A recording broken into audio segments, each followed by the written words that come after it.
اپنی اولاد کو حضور علیہ السلام کے حسن کا ذکر سنائیے،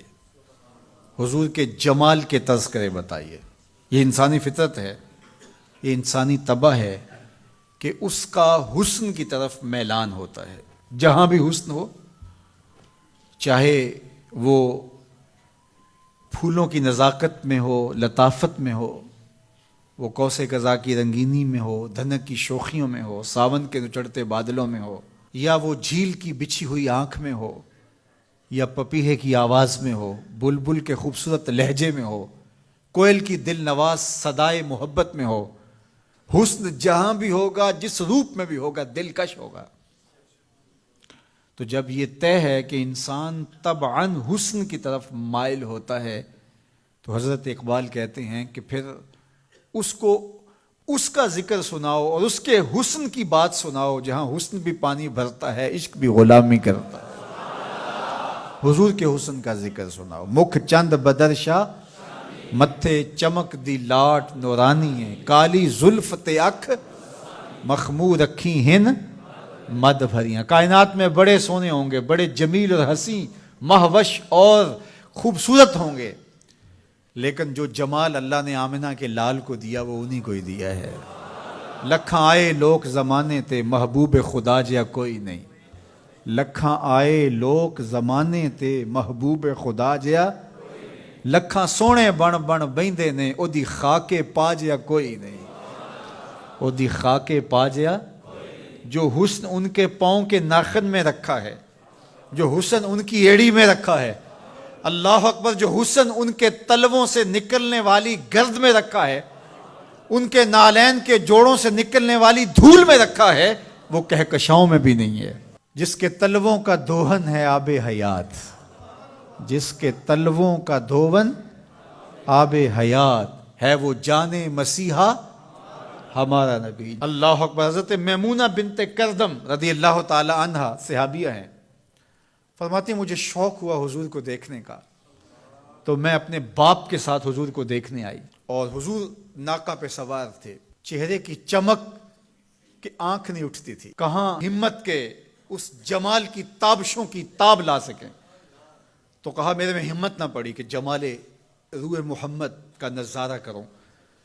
تو میری نظر ادب سے اور جلووں کے وفور سے جھک گئی، تو میں حضور کا چہرہ تو نہ دیکھ پائی،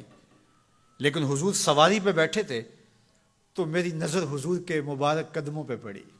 فما نسیتو فیما نسیتو طولا اصبعہ، فرماتے ہیں کہ حضور کی مبارک انگلی کی لمبائی اور اس کا جمال، اس کا اعتدال، اس کا حسن، فرمایا مدتیں گزر گئیں، ابھی تک وہ سحر اترتا ہی نہیں ہے، ابھی تک وہ نشہ ہی نہیں اترا۔ کہا چہرے کو تو نہیں دیکھ سکی، لیکن میں حضور کی مبارک پاؤں کی ایک انگلی کی زیارت کی ہے، اور میری نظر بس وہی پڑی،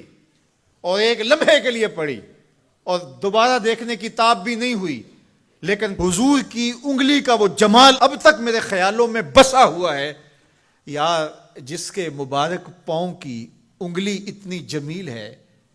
کہ سال گزرنے کے بعد وہ سحر ختم نہیں ہوتا، اس کی پیشانی کی چمک کا عالم کیا ہوگا، اس کے رخساروں کا جمال کیسا ہوگا۔ تو ایک شاعر نے تو قلم توڑ دیا، اس نے کہا کہ قدموں پہ جبیں کو رہنے دو، قدموں پہ جبیں کو رہنے دو، چہرے کا تصور مشکل ہے۔ ذرا غور کیجئے، یہ میمونہ بنت کردم کی کہانی ہے، شاعر کی زبانی میمونہ بنت کردم کی کہانی، اور آپ کی سماعتوں کو چمک دے رہی ہے، اور میری زبان کو لطافت بخش رہی ہے۔ میری زبان میٹھی نہیں ہے، حضور کا نام میٹھا ہے۔ وہ کسی نے کہا تھا نا کہ میں بلبل خوش لہجائے گلزار نبی ہوں، میں بلبل خوش لہجائے گلزار نبی ہوں، میٹھی ہیں میری باتیں نمک خار نبی ہوں۔ میں میٹھا نہیں ہوں، میری زبان پہ جو نام ہے وہ نام میٹھا ہے۔ آپ کی سماعتوں میں رس گھل رہا ہے تو یہ نام محمد کی برکت ہے، اور روح کو تازگی مل رہی ہے، فرحت مل رہی ہے۔ ابھی شعر مکمل ہوگا تو آپ بے چین ہو جائیں گے، اندر بوٹی مشک مچایا اتے جاں پھلاں تے آئی ہوں، خوشبو پھیل جائے گی اندر۔ سنیے لفظ، میمونہ بنت کردم کہتی ہیں کہ کہ میں اس جمال کو ابھی تک بھول نہیں سکی، وہ نشہ ابھی تک اترا نہیں ہے، وہ حسن ابھی تک نگاہوں سے ہٹا نہیں ہے، سال گزر گئے، مدتیں بیت گئیں، ابھی تک انگلی کا جمال نگاہوں کے سامنے ہے۔ تو شاعر کا تصور دیکھیے، وہ کہتا ہے کہ قدموں پہ جبیں کو رہنے دو، قدموں پہ جبیں کو رہنے دو، چہرے کا تصور مشکل ہے، چہرے کا تصور، جب چاند سے بڑھ کر ایڑی ہے رخسار کا عالم کیا ہوگا، جب چاند سے بڑھ کر ایڑی ہے رخسار کا عالم کیا ہوگا۔ تو اپنی اولاد کو حضور کی محبت سکھاؤ، انہیں حضور کا حسن بیان کرو۔ مجھے بتاؤ کہ میں حضور کے حسن کا ایک واقعہ سنایا ہے، آپ کی روح پرواز کر رہی ہے کہ نہیں؟ حضور کی محبت کا لیول بلند ہوا کہ نہیں ہوا؟ اور یہ ابھی حضور کی مبارک انگلی کا حسن تھا،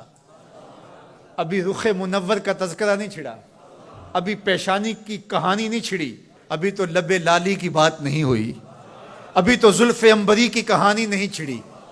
ابھی تو ان کی مبارک آنکھوں کی بات ہی نہیں ہوئی۔ کیا خوب سجن دیاں اکھیاں نے،